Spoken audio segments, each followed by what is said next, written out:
Tyler Kolek made a very strong impression in his New York Knicks debut. He played 14 minutes in the 111 to 109 win against the Charlotte Hornets. He shot 3 of 5 from 3, had 11 points, and Kolek also added 2 steals and a block. He had that sequence where he was able to defend the paint, defend the rim, block a shot, and then get down the court and knock down a 3-ball. Kolek was absolutely cool, calm, and collected. He hit big shot after big shot. Defensively, he showed good instincts as well. That was my thing for him, is his defense, his athleticism.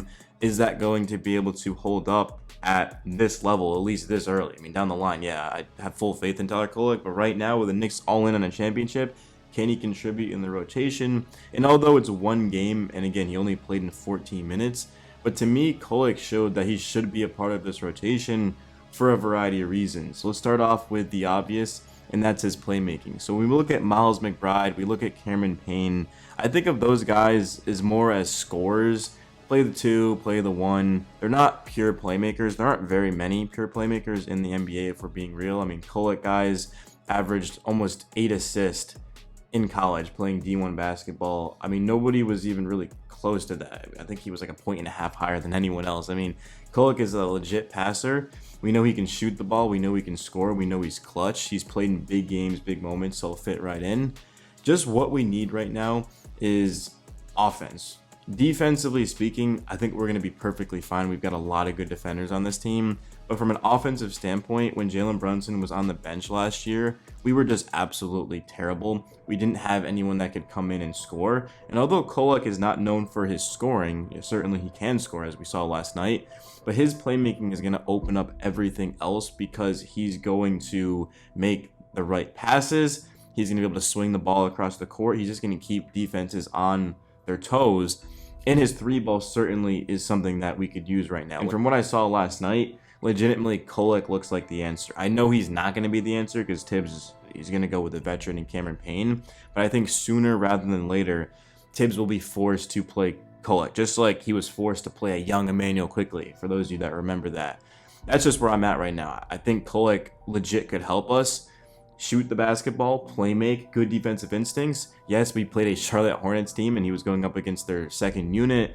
Is Kolek going to be able to go up against some of the stronger benches in basketball? I have no idea, but from what I saw, I was very impressed, and it's something that we have to talk about. I don't think it's an overreaction at all. Kolek was a player who the Knicks were looking at with their first-round pick. They ultimately went with Bacom Dadier. And Kolek, he was legit at Marquette, guys. I mean, we're talking about big shots, like I said. Goes out there, gives you 8 assists, can put up 20 points, good efficiency, 39% from 3. I think Tyler Kolek is just not an ordinary rookie, and he can help the Knicks win a championship right away.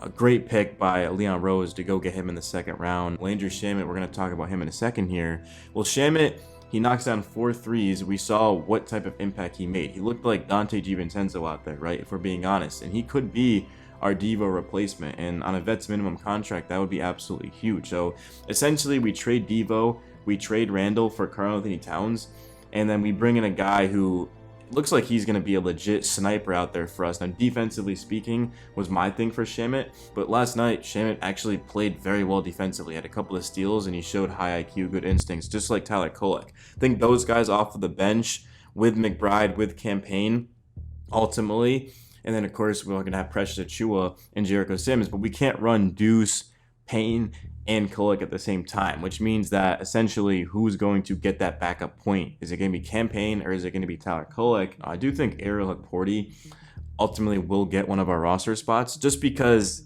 he's going to be a cheaper guy. We can't bring in a veteran for that 14th roster spot again because like TJ Warren, for example, he's going to cost the Knicks a little over $3 million. We just don't have that financially speaking. So if you go with one of these younger guys, it's significantly cheaper, and that's just great. Again, great job by Leon Rose just to say, hey, look, let's spend very little on our last few roster spots and then let's spend a lot on the rest. So it's just very, very smart, especially considering the Knicks are probably only going to play 10 to 12 guys. That might even be a stretch. I mean, Tibbs just does not have the biggest rotations. I mean, it's going to be Brunson, Bridges, Hart, Anunoby, Cat, McBride. We'll go with Tyler Kolek for the sake of this video. The 3, Landry Shamet. The 4 is going to be Achiuwa. The 5 is going to be Sims. I still think, honestly, Campaign could see some time. So that could be 11. And then that's probably it. I don't think Huckporty ends up playing, if I'm being honest. So, yeah, we'll probably run like a 10, 11 man type of rotation, which is perfect. It's definitely perfect, just considering that we're going to be able to keep guys a lot more well rested than they were last year. When Mitchell Robinson comes back, that's going to give us some even more depth too. But that's not going to be until probably December to January is what they're saying. So, but let's talk about Landry Shamet because he was phenomenal last night. If you guys watch Knicks Fans TV, he said that Shamet essentially is a lock after this game to make the roster. And obviously he was joking around, but I mean, if we're being honest, he's right. Shamet last night, there was already reports of how well he had been playing in camp and how much Tibbs liked him, and then he goes out there and he makes 4 threes, gets a couple of steals.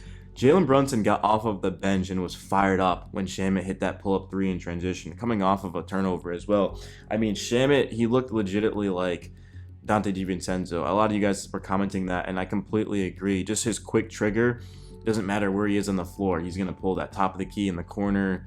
That one play where McBride was slashing and kicked it to Shamet, and he literally got rid of it in less than a second. It was like one of the quickest releases I've seen in a while and just knocked it down, man. Nothing but net. I mean, Landry Shamet legit looks like a weapon. I can see Shamet coming in, getting hot, and winning us a game, legitimately. And that's huge, man. A vet's a minimum guy, somebody that should not have been a free agent for that long. I mean, we lucked out, man. We really did luck out. And happy to bring him on. But in terms of the rest of this game, there was some overall takeaways. Miles McBride legitimately got hot in a hurry, looked like a microwave. Team high 22 points and 8 of 18 shooting and 4 of 9 from 3. I mean, the Knicks, they went a 14-7 run with McBride scoring 12 points in 11 minutes. Our starters struggled early. Inefficient shooting, not the best defense. It wasn't terrible, but the Hornets were just knocking down some shots, and yeah, we got down early on in this game. There was multiple times where the bench had to lead us back from comebacks, man. Down double digits. So great job by the second unit with McBride, Kolek, Shamet. I do want to talk about Jericho Sims and Precious Achiuwa, and then we'll get out of here. So Jericho Sims, I don't think he's getting enough credit for how he played last night. There was a lot of takeaways, so it's hard to get to everyone if you're a content creator. But Sims, he had 10 boards. He looked a lot like Mitchell Robinson. Certainly defensively, absolutely the hell not. He's got a lot to work on. I mean, Trey Mann was able to slash down and get an and one on him, and then another tough finish. Tibbs was frustrated. I was frustrated.